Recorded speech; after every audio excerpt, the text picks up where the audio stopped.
I'm Doug Atkinson here at Solutions Review, and I want to thank all of our panelists and speakers for participating in this quarterly mini jam. These events have been wildly successful for us, helping to drive almost 850,000 subscribers to our YouTube channel.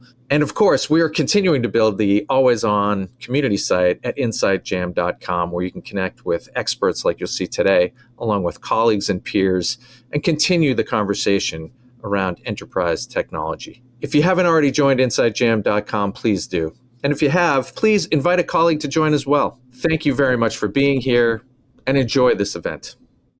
Solutions Review presents Inside Jam, an enterprise technology community. Hello and welcome back to the Inside Jam. My name is Jonathan Paula. I'm the Director of Multimedia and Events here at Solutions Review, and I'm very excited to continue our day discussing agents of change, automation, innovation, and adaptation.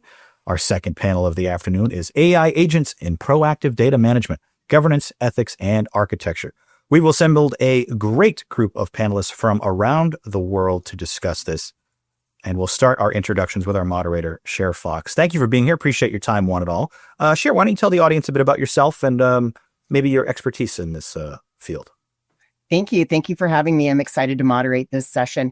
My name is Cher Fox. I'm the president, founder, and CDO of Fox Consulting. You might know me by my social media handle, the Datanista. I have been working with data for almost 4 decades. At Fox Consulting, we help global organizations innovate data solutions, AI, ML, marketing, etc., through data strategy and governance. Excellent. Thank you for being here. Appreciate it. Next up, let's head over to Dutch. Hey, Dutch Schwartz. I'm currently the Vice President of Cloud Services for a consulting firm called SideChannel. Probably what's most relevant for today's talk is previously I was a senior advisor at Amazon Web Services. And in that capacity, I was one of the inaugural members of the Security AI Task Force. I co-authored a blog on security of AI and did several talks around security of AI. So I'm happy to join the panel today. Excellent. Thank you for being here. Next up, Kohei. Welcome to the show. Nice to have you here. Yeah, hi everyone. My name is Kohei Grihara. I'm a Chief Executive Officer, Privacy by Design Lab. I founded this company 4 years ago. We work on the privacy deployment of the community-based approach. Before jumping into this world, I used to work in the blockchain space in the marketing. And that's the part of the pushing of the data and human rights. So this is my priority. Thank you. Excellent. Thank you for being here. Appreciate your time. And Noel, over to you next. Welcome. Hi there. Well, I'm so excited to be here. Thanks for having me. My journey, I guess, in the world of AI started a little over 10 years ago. I got a chance to be an early member of the Amazon Alexa team. Built over 10% of the code base on Alexa in its first year, and kind of learned the hard way what scaling responsible AI looks like. I went from there to Microsoft and launched about 17 research models into production and got really, really good at helping organizations identify I actually use a term of baby tigers, like how do we take these AI models that are a little cute and cuddly at first and learn to rein them in and make sure that they don't hurt anyone along the way. So super excited to be here. Thanks for having me. You're very welcome to be here. Thank you. Rago, over to you next. Welcome to the show. Welcome to Inside Jam. Oh, thank you, Jonathan. Thank you, Cher. A pleasure to be part of today's discussion panel. Thanks to Inside Jam Solutions Review for bringing us all together to share our thoughts on this key topic. Hi, I'm Raghav. As many of us do, wear multiple hats and different hats: the data practitioner, management consultant, tech entrepreneur, enterprise architect, and cloud and cybersecurity specialist. Over the past two decades, I have played key roles as an employee consultant in Big Four consulting, small businesses, and startups, leading and delivering business transformation solutions, implementing emerging technologies such as AI, ML, and cloud across industries. When primary focus has been security operations and system optimization. I have been a chief strategy officer and chief digital transformation officer for small businesses in federal consulting space. As the executive vice president CTO, leading the engineering and digital technology teams, implementing emerging technologies for clients. Work very closely with businesses and executive teams across industries to deliver focused outcomes. Currently the CTO of ByteSafe, a Washington, D.C. based digital data privacy and security services tech startup, we provide like next generation privacy and compliance management solutions powered by transformational AI and ML technologies. Our current focus is to work with like clients to help enterprises navigate security and privacy and compliance. I chair a subcommittee on decentralized distributed data processing and human centricity that resides within the IEEE program on cybersecurity for next generation connectivity systems. Looking forward to the conversation. Excellent. Thank you for being here. Last but not least, Sumit, welcome to the show. Yes. Hi. Hello. And thank you all for joining. My name is Sumit. I'm an ex-Gartner analyst in the space of data management and analytics. And my role here at GraphWise is to sort of evangelize and build thought leadership across various industries for adoption of knowledge graphs and semantic technologies, and how knowledge graphs are a critical component for leveraging AI in the enterprise. GraphWise is a little bit about GraphWise. GraphWise is the merger of two companies called OntoText and Semantic Web Company. Semantic Web Company has deep expertise in knowledge engineering and intelligent document processing, while OntoText excels in building graph databases with NLP and also semantic data integration. It was a strategic move for us to, from the merger perspective, as we realized that as AI continues to advance, demand for high quality data and explainability of results becomes very critical. And GraphWise provides expertise in knowledge graphs and AI with a comprehensive platform that can help organizations overcome some of the challenges. A little bit about myself. Before Gartner, I used to work for myself for 5 years. I used to be a software developer and an architect and have a lot of hands-on experience with building data lakes, data warehouses, a lot of data pipelines, data orchestration and things like that. In the past, I've published a book and also developed some online courses. So that's in short about myself. Thank you. Thank you for being here. Appreciate everybody again for giving us an hour of your time to discuss this topic. But since I'm not qualified to share in that conversation, I'll turn things over to our moderator. Cher Fox, why don't you take us away? Thank you so much, Jonathan. So welcome panelists and viewers to this session. I'm thrilled to guide this conversation about the evolving role of AI agents in how we manage, govern, and trust our enterprise data. Today's panel, we're going to be talking about predictive policing. But let's be clear, this isn't about law enforcement. We're really using this term as a metaphor. Just like police may patrol to prevent crime before it happens, AI agents are now designed to patrol our data landscapes, identifying risks, enforcing policies, detecting anomalies, and forecasting problems before they disrupt operations. And no, we're not talking about agents from the Matrix movies.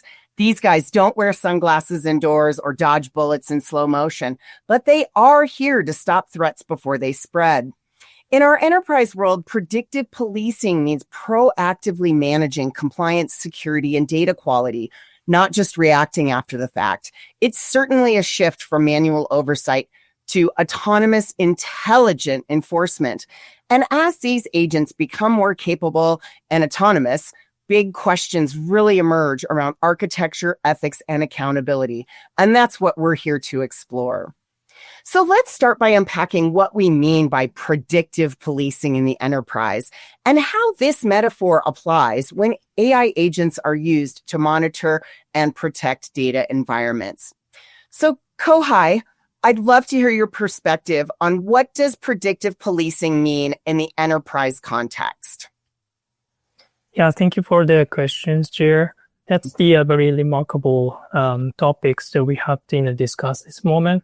From my view, the predictiveness is inherited with the risk assessment factors to measure out the potential threats from the business continuity perspective, because every business has anticipated the risk to be breached with their networks due to the failures of the defense mechanism, regardless of the external or the internal attacks. That's one of the concerns from the secure perspective.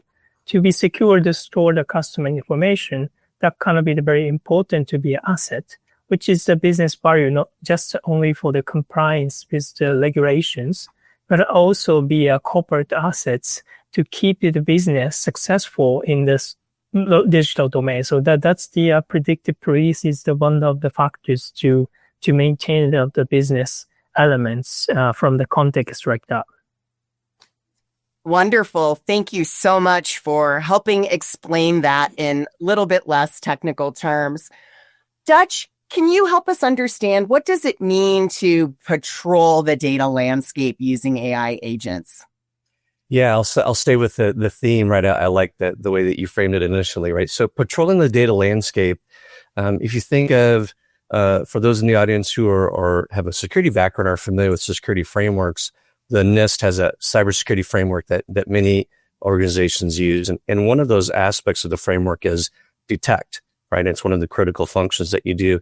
And so the difference really here is that historically, we waited for something to trigger behavior, right? Based on our systems, right? And then we responded to that and tried to assess it. And then a human at some point got involved and made a judgment call. And so really what you're doing with AI agents is you have sort of a tireless digital sentinel, right?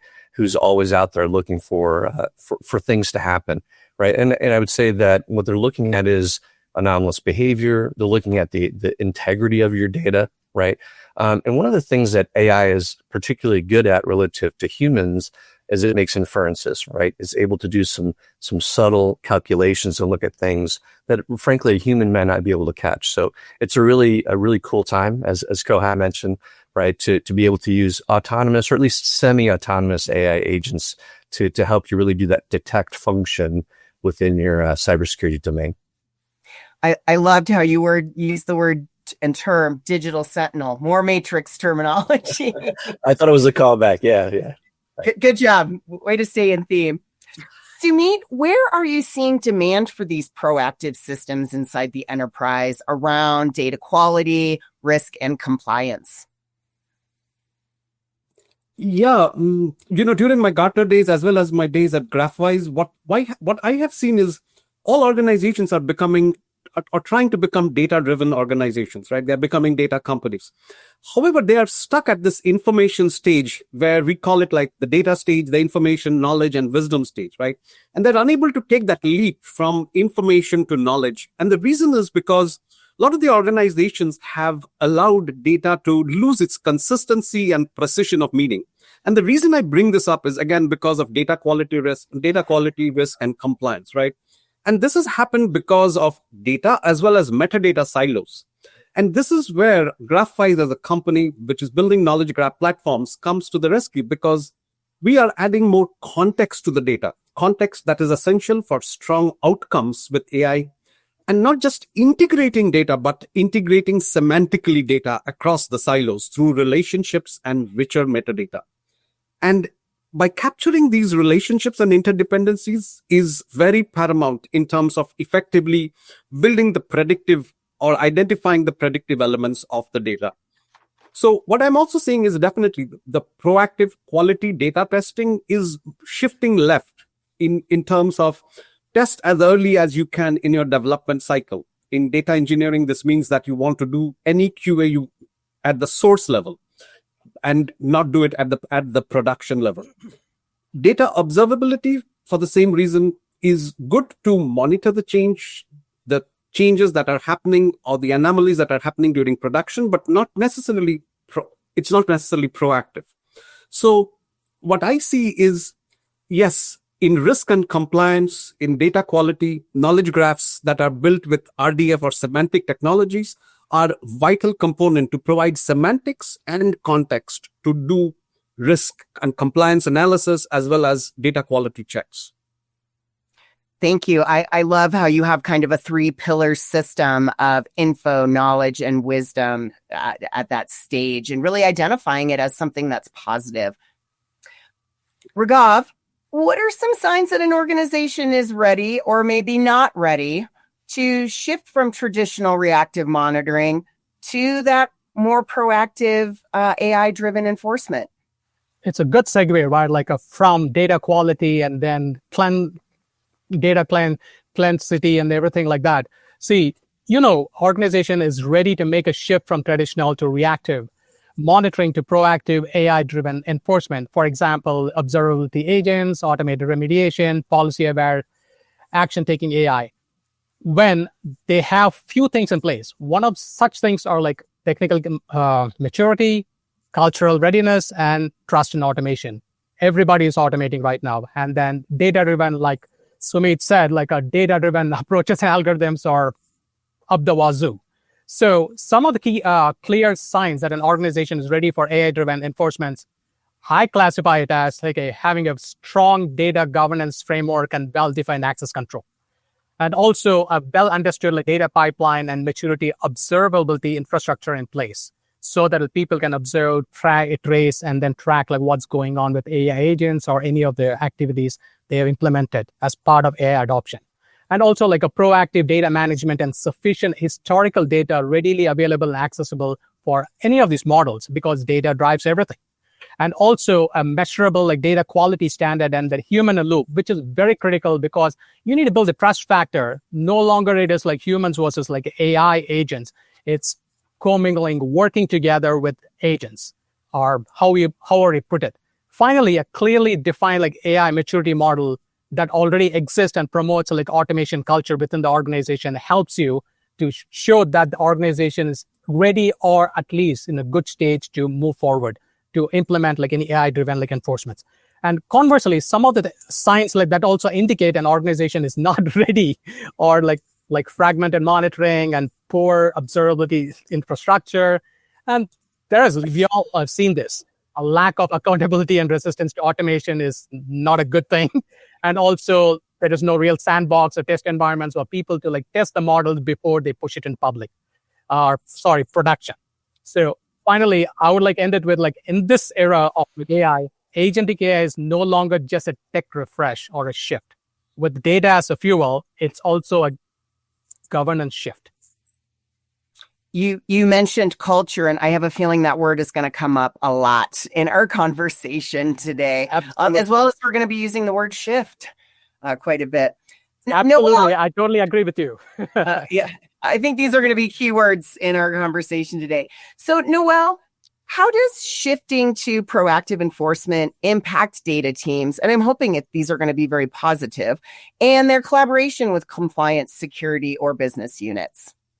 Yeah, I think they can be positive. I come from, I run a company called the AI Leadership Institute. And the reason we created it back in 2016, before, we were doing what we're doing today, the reason we did that was because we realized that inside of companies, every role within a company, including the ones we're talking about today, every role now has to take on these leadership qualities, because even if you don't have humans reporting to you, in the world of agentic AI, you are definitely going to have machines reporting to you. So you have to think about things differently. One thing that I work with clients from the top 100 brands in the world, all the way down to some smaller mid-sized companies, 500 million in revenue kind of organizations. And the biggest thing that they struggle with is that the technology teams, the data teams often get very excited about solving these problems. And then the security teams, often in a completely different silo of the organization, also gets excited about solving these problems, but very rarely are these people in the same room. I've come to call it kind of a symphony of talent. A symphony of talent is required when you start building these agentic solutions. And I think that is one of the things, there's a philosophy that we have at the AI Leadership Institute that we never build for someone without someone. As I start building an agentic system to do policing, there's a danger there, right? You're asking about the impact. Like, there's a danger that people are going to be like, hey, what you watching? Like, why are you watching me? Like, are you watching me as a human? Are you going to eliminate my job? Like, all this fear can be generated. Where if you actually invite the people that do that work today manually into the process of developing the architecture of an agentic solution, it now amplifies that human work. But that takes a leader that's willing to say, I'm not going to come in and make you a victim of an AI decision. I'm going to enlist you in developing that system with the organization. So I do think it's reliant on the leaders to take a slightly different approach than just build first, ask questions later. We actually really do need to design with the very people that we're trying to help design these agents in the most holistic way possible. I love your term symphony of talent. I think that just nails the collaborative efforts that we're going to need to move forward with AI agents. So now that we've set the context, let's dive into how AI agents actually operate. What it looks like when these systems autonomously scan, flag, and respond to digital threats or irregularities. Dutch, How do these agents function today? And are they truly independent or are they guided by tight rules? Yeah, so like most folks in the industry, I'll say it depends, right? So you sort of a way to think about this, right, is to think about the structure of the problem that you're trying to solve, right? So if you're trying to solve a fairly simple, straightforward problem, right, then you can have an autonomous or a relatively autonomous agent, right?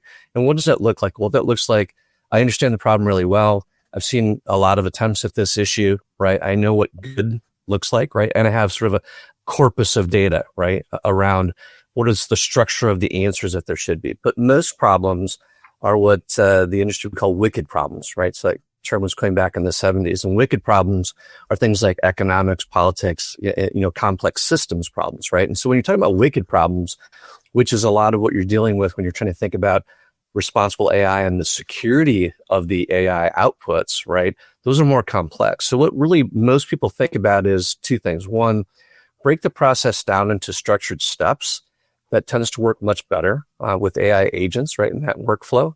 And then put humans in the loop. So decide at which point are these really straightforward tasks that an AI agent can take the action on itself, and at what point, based either on a risk level or the complexity, do you put human in the loop? So it's really a balance of these two things. So that's why I say it's autonomous, and really it's, in most cases today, semi-autonomous. I completely agree. And human in the loop is another term that is just so involved in our conversations around AI. Sumit, how are organizations balancing the need for real-time detection with, as Dutch mentioned, the complexity and as well as the volume of data these agents are expected to monitor, especially across all the diverse sources that companies have, like logs, telemetry, and databases? Yeah, that's a good question. And before I answer that question, what I would like to say is we need to think very carefully about AI agents' applicability, as Dutch was saying previously, right? Where to leverage agents, right? AI agents, in my opinion, are an overkill for use cases with low complexity, right? Where a fixed sequence of steps is enough and dynamic planning of the agents is not required, right? We can use already mature technologies like traditional automation or a linear sequence of calls for LLMs. The sweet spot for agents is where, areas with use cases with medium complexity, where the tasks and environments are too dynamic. They're for a fixed for a sequence of steps, right? Requiring planning around the agents. Again, these should be used where the cost of errors is low and reduces the impact of reliability, right? Now, think about chain of agents, right? If we connect a chain of events and one particular agent has a reliability of 0.7, right? You chain two agents, the reliability goes 0.7 into 0.7, which is 0.49, which is just tossing of a coin, right? So if at all one wants to use agents with diverse heterogeneous data sets, the need is to connect the dots across the data sets. And this is where I'll again bring up the whole idea about knowledge graphs and graphs, which through the use of linked data and semantic data integration, they consolidate incoherent, diverse data sets from disparate sources, right? So in my opinion, if agents are being used to connect these diverse data sets for analytics, they should have an access to a semantic layer that is based on knowledge graphs, where the metadata of the diverse data is stored, which agents can quickly access through APIs and understand the context to make decisions and reorient themselves, right? And that's why we see Gartner saying as well that a lot of the data fabrics with multimodal data is very essential, where you will need to integrate both structured, semi-structured, and unstructured data to improve the reliability and reduce hallucination around the agents or the LLMs. That's how I would like to put it. No, thank you. It's complex. It's hard. So I think, hopefully this conversation will help bring some, I can't even come up with the word, just reduce the confusion and reduce the complexity. Raghav, what are some emerging practices in anomaly detection, telemetry scanning, and behavior monitoring? Sure. This is a really good question, right? As we are flowing through what Dutch mentioned, and as well as Sumit pointed out the semantic part, and not only the LLMs and what the models are driving everything. See, when it comes to basically emerging practices in anomaly detection, is basically you're looking for the outlier. What goes wrong? Like how we are going to make sure we stop that right before like things go bad.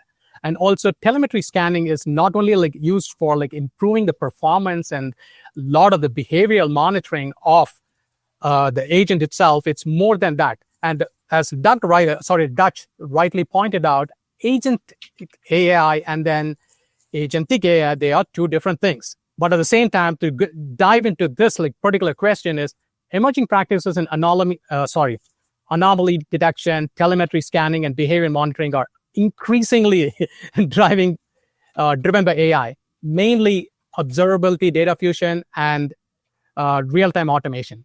When you look at like anomaly detection, there are a number of emerging approaches one could take. For example, a hybrid like statistical machine learning models, like supervised learning that combines statistical baselines with like ML models. And it could be the examples of Z-scores, like isolation forest, or transformers for like a temporal patterns. And also like unsupervised like learning, where that uses like a clustering representation learning to detect anomalies across like many signals and like once. It could be the CPU, memory, or latency.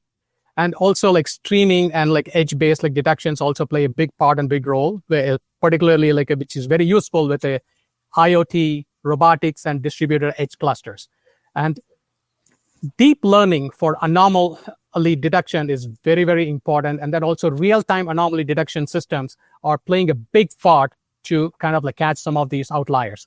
For example, take the banking industry, which deals with a lot of unstructured and unlabeled data. In such an instance, like a technique like unsupervised machine learning based on like clustering techniques or neural network approaches or local outlier factors can be used to identify regions of similar density in data, and that it helps in like deviating leading anomalies. And also like when you take like because I have three things to cover at this time, when you say like telemetry scanning, what are the key things? It is basically telemetry and observability are continuously evolving disciplines. Some future trends in telemetry scanning include like distributed systems and microservices, and also like observability for like data pipelines and streaming architectures, or using like observability for serverless computing. When it comes to telemetry scanning, there are a number of emerging practices like semantic log trace analysis with LLMs, and also some of the tools that could be used is like a LangChain, OpenTelemetry, or vector databases that could be used. And then you need to be like context aware, like when it comes to telemetry fusion. So there is like correlates the metrics, traces all the logs, automatically like using like service topology awareness and everything, which kind of like Sumit and like Dutch kind of highlighted those points. And also one of the things is the graphs. Telemetry as a graph is like the most critical for nodes, for edges, and then also it enables to like a better propagation model with anomaly. So lastly, and then everybody has heard about like open telemetry semantic conventions that pushes towards standardizing, labeling, and tagging. For example, it's service name, operation ID to improve the cross-source like telemetry stitching. And I would like to like give an example in the healthcare sector where like organizations rely on data pipelines and streaming architectures for real-time data processing. Telemetry and like observability can definitely help immensely to monitor and troubleshoot systems performance more effectively. And also, it can also provide like end-to-end visibility into data flows, monitoring latency and throughput in real time, so that like we can easily debug any of the streaming pipelines. And lastly is the behavioral monitoring, which is like kind of like everybody wants to know what the agent does and how you are basically going to like patrol the digital environments and what are the patterns. When it comes to behavior monitoring of AI systems and agents, there are more than like a handful of emerging practices or approaches. For example, agent behavior tracing and like behavioral baselines with like self-suppression, where you train the models to understand normal versus abnormal behaviors. And that applies to like even API request patterns and infrastructure configurations. So most common patterns of with interest in agent-like behavior detections have been like identifying communication trends and also like recognizing like response times. Within an agent, you want to know like how quick the response is.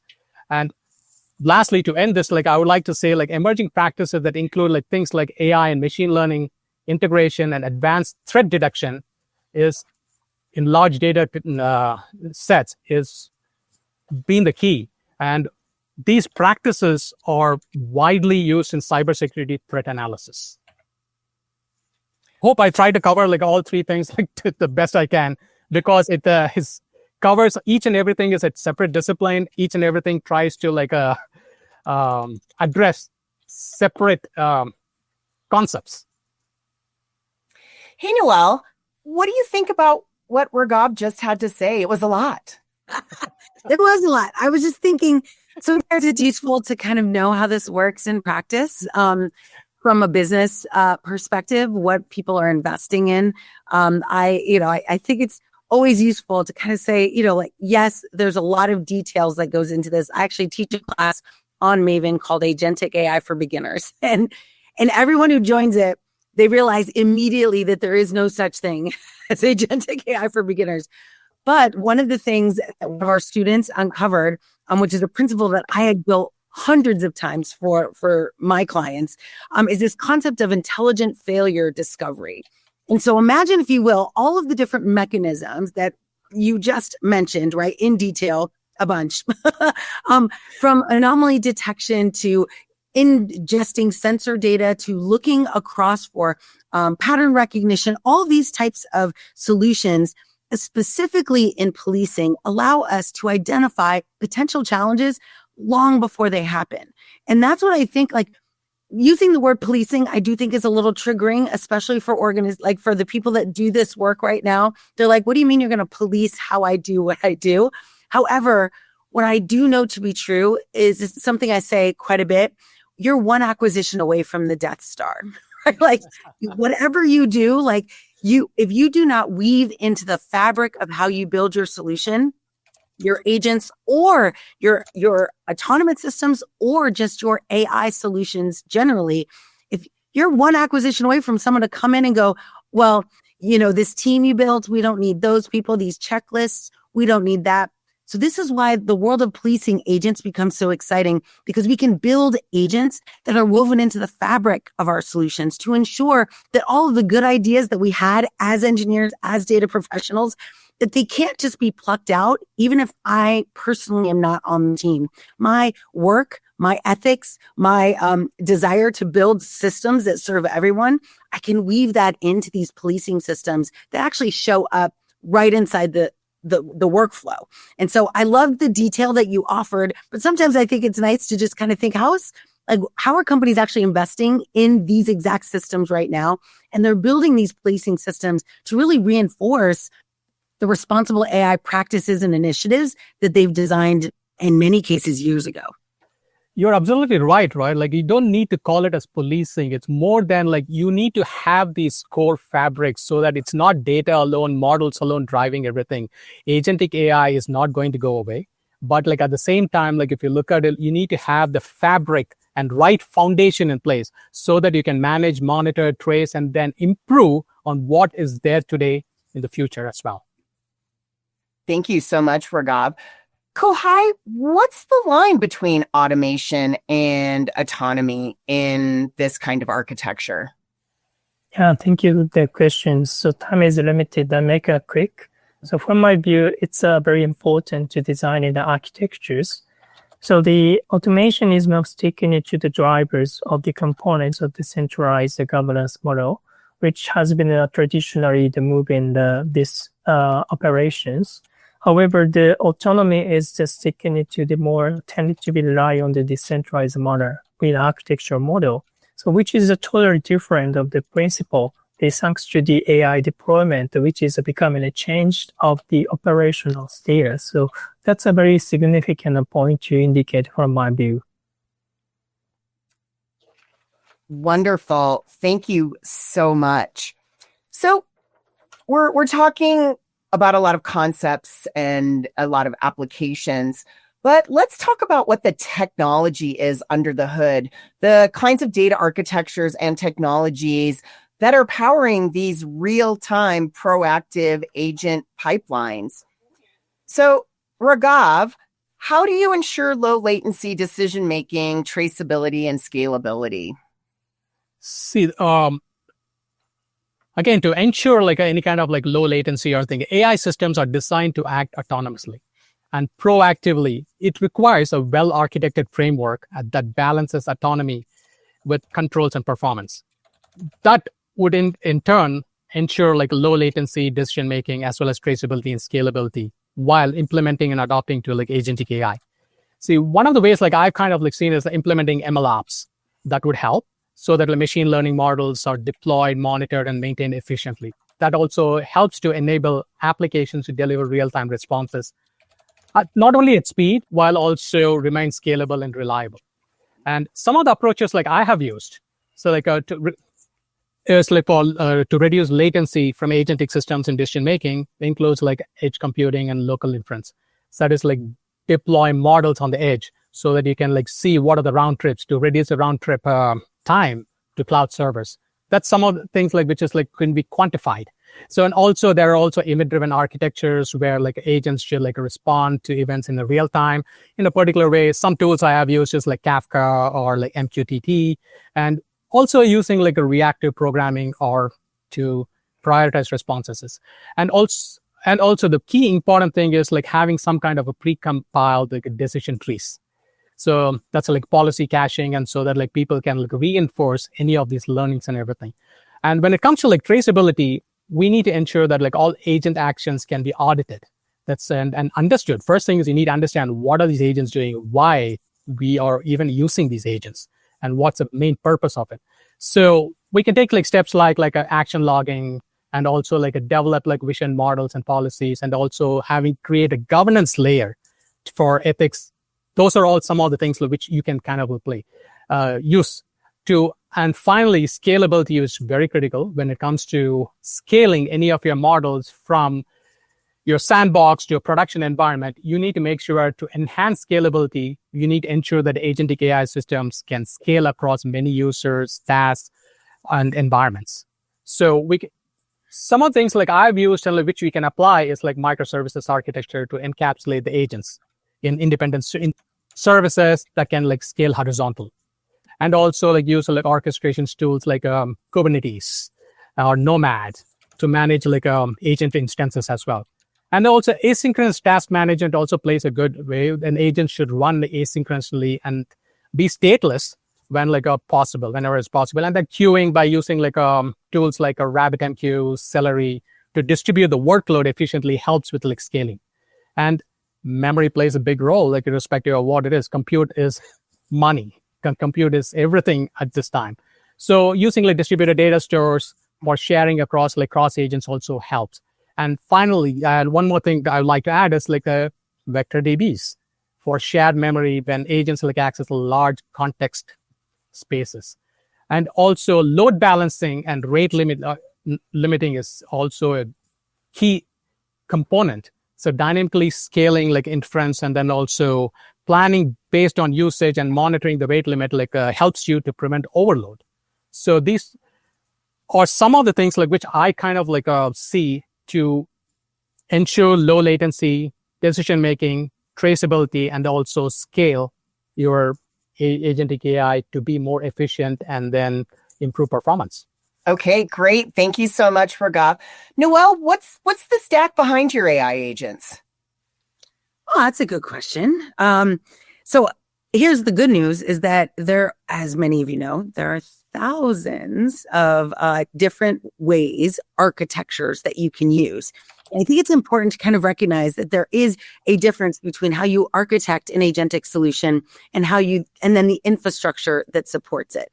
During my work at Google, Amazon, and IBM, helping them build out their solutions, which I actually think we had talked a little bit about before, like many times, which is why I use this baby tiger reference. Many times when you start building a solution, you never know how big it's going to be. It's adorable and cute and usually does one thing, But over time, it starts to grow. This is what happened at my time at Alexa.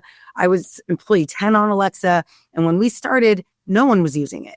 Now it's in 300, million homes, right? So you don't know what you're getting yourself into when you build. So I actually have a slightly maybe controversial philosophy that I build everything as if it will be part of an agentic web, an agentic environment, an agentic solution. I want whatever system I build to be able to participate in an autonomous workflow.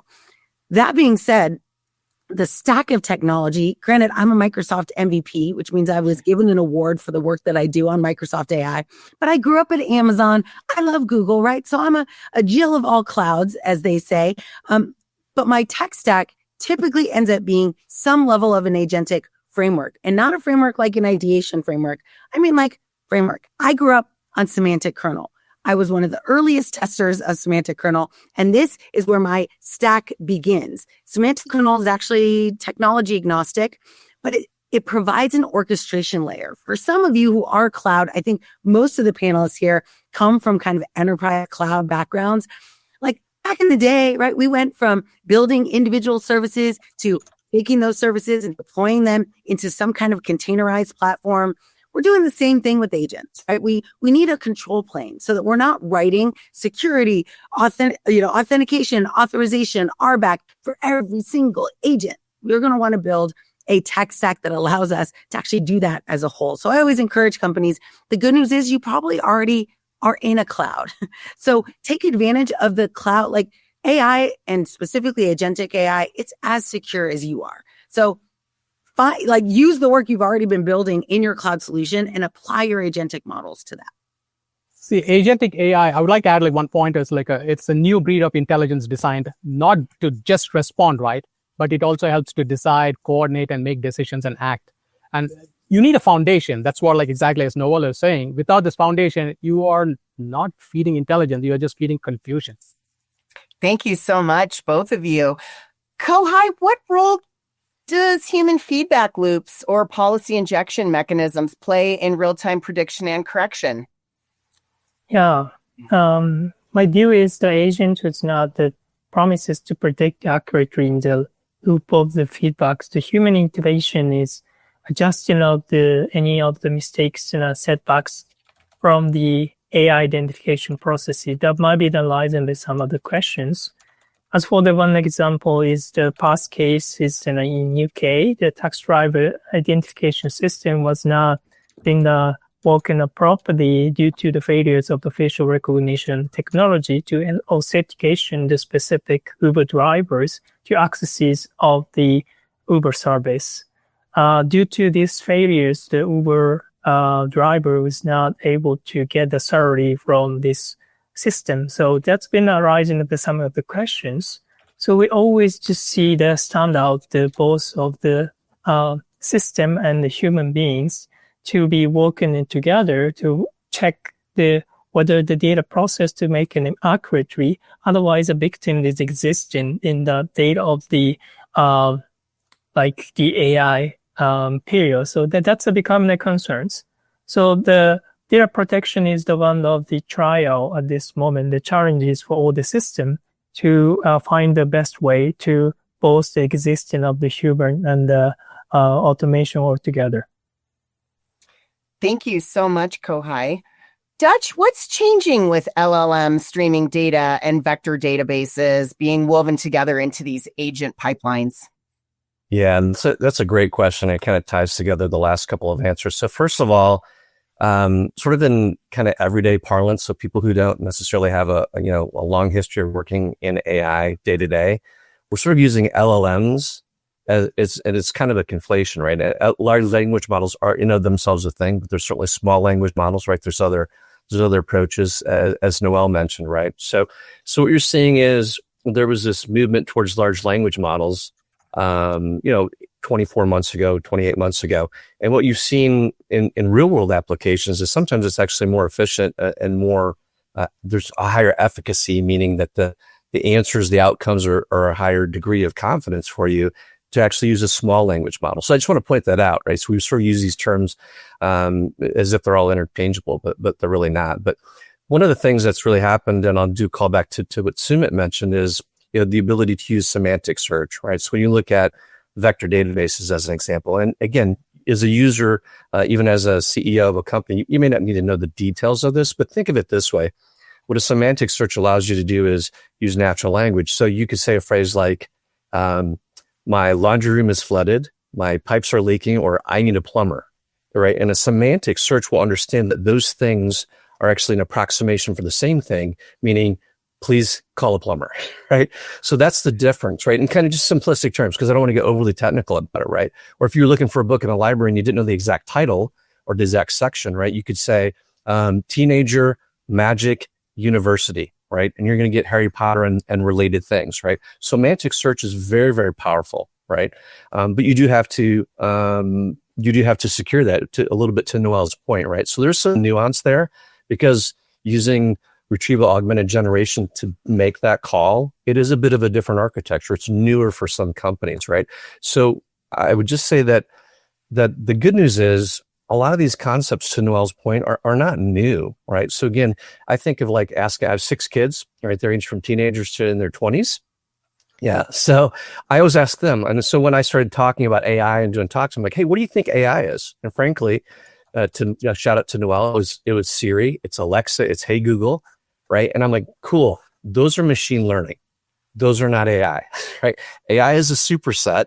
Like that's like saying sports, right? And then basketball is a subset, right? Machine learning, that term has been around since 1959, right? We understand machine learning very, very well, right? So the good news here, to Noel's point, is we have a lot of history with AI.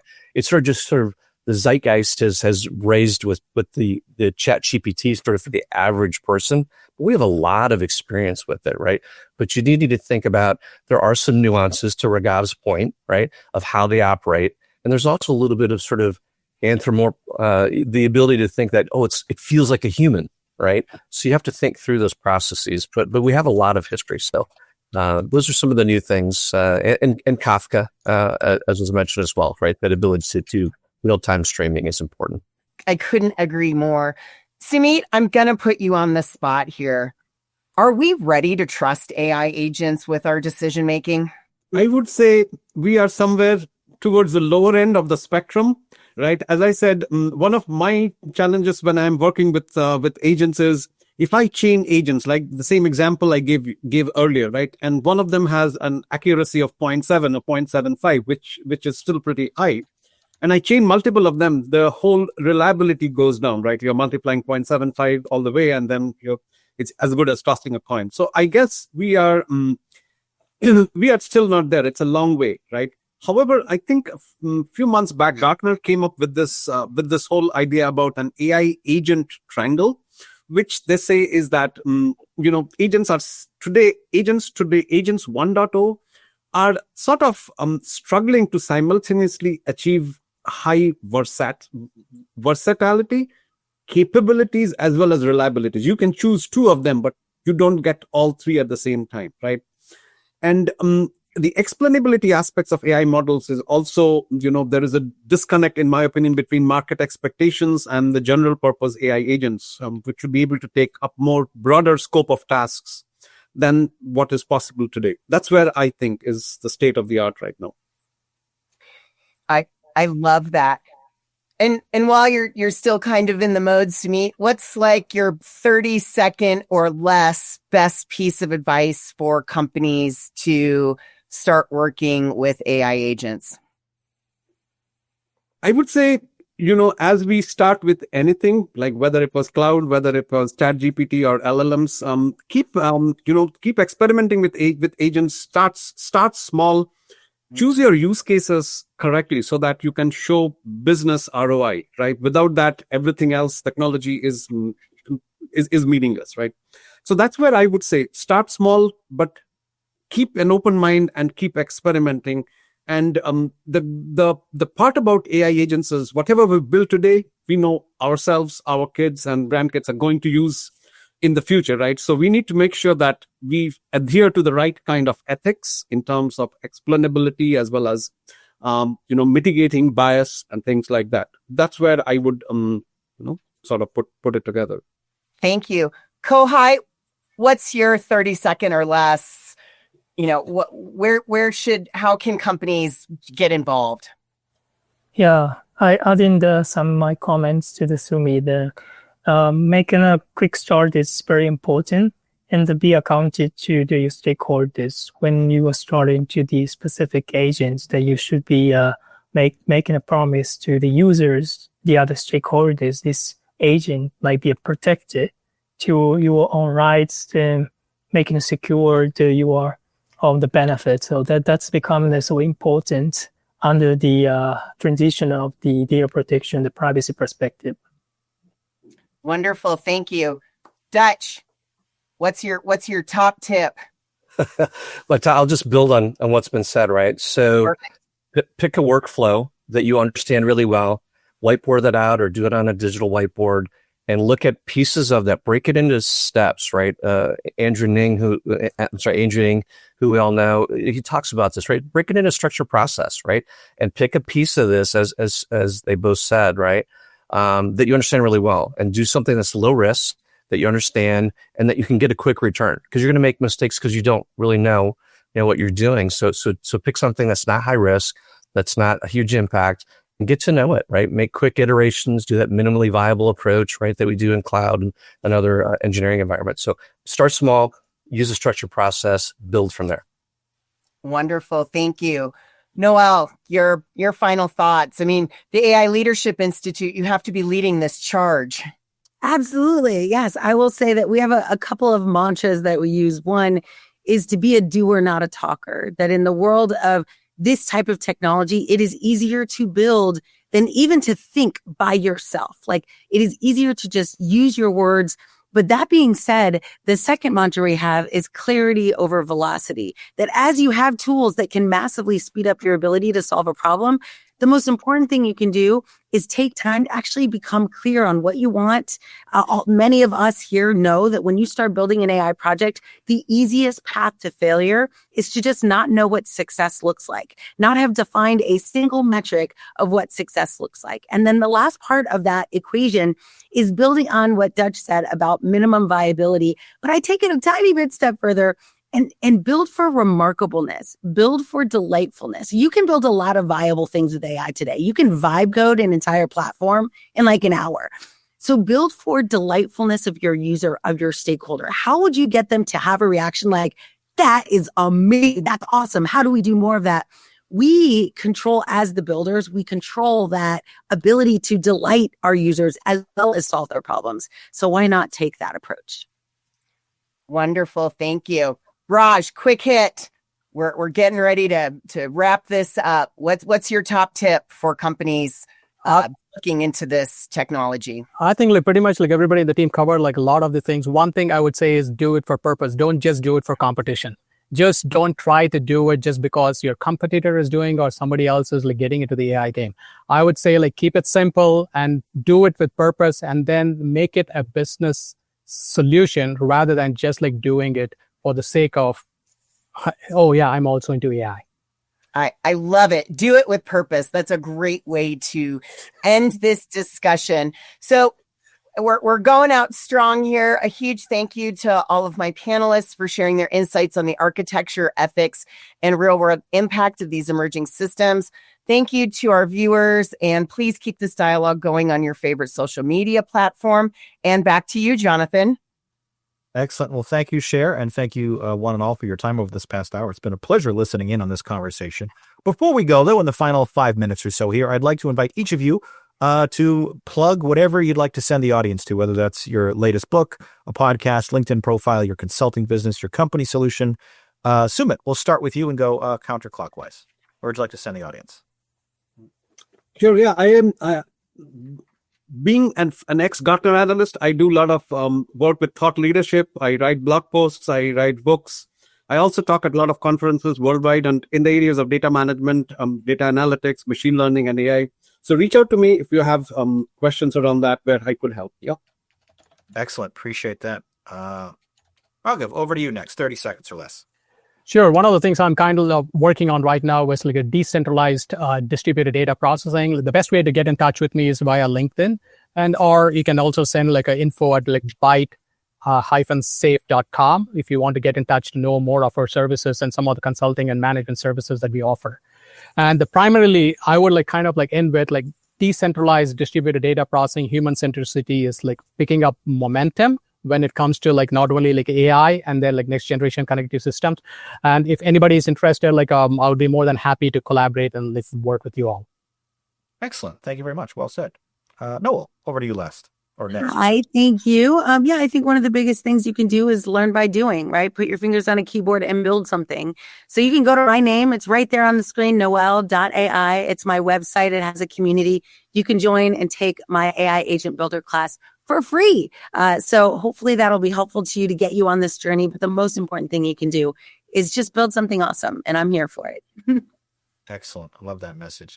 Kohei, over to you. Where'd you like to send the audience? Yeah, thank you for listening to the audience. So our organization is hosting the annual conference in every January. So we're gonna be created of these events with the hosting the sponsors. So we are welcome to reach out. Please contact me. My name, the Kohei Kurihara LinkedIn, or please explore the search and the Privacy by Design Now. We are very happy to talk with you. Thank you. Right on. Dutch, over to you next. Yeah, awesome. I'll say the same as Sumit. So you can find me personally on LinkedIn. It's probably the easiest way to find me. In addition to people, process, and technology, which our community has talked about for a long time, I focus on leadership, culture, and strategy, right? So a little bit of a callback. Those are the three things that unlock the technology, right?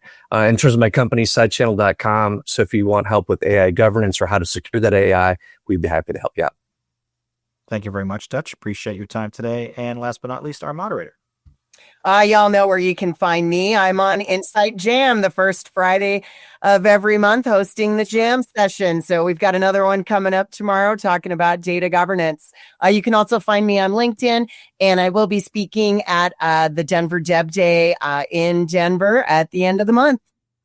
Excellent. Thank you very much, one and all. Again, appreciate your time. As for the audience, if you came in later, missed any portion of the show, will be available on demand and anytime on our YouTube channel. But if you'd like to dive deeper into this topic and learn more about agentic AI and AI agents, please join our conversation happening right now over at insightjam.com. It is your one-stop source for all enterprise technology needs. Or join the 850,000 people that have already subscribed to our YouTube channel. They get to enjoy weekly podcasts, panel highlights, expert advice, live programming, and a whole lot more.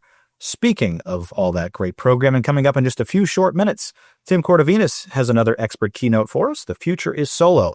AI is creating one-person billion-dollar companies. That starts just after this panel wraps up. You don't want to miss it, so stay tuned for that. Thank you, one and all, again for your time today.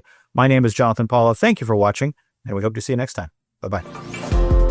For video highlights, replays, and more, visit insightjam.com.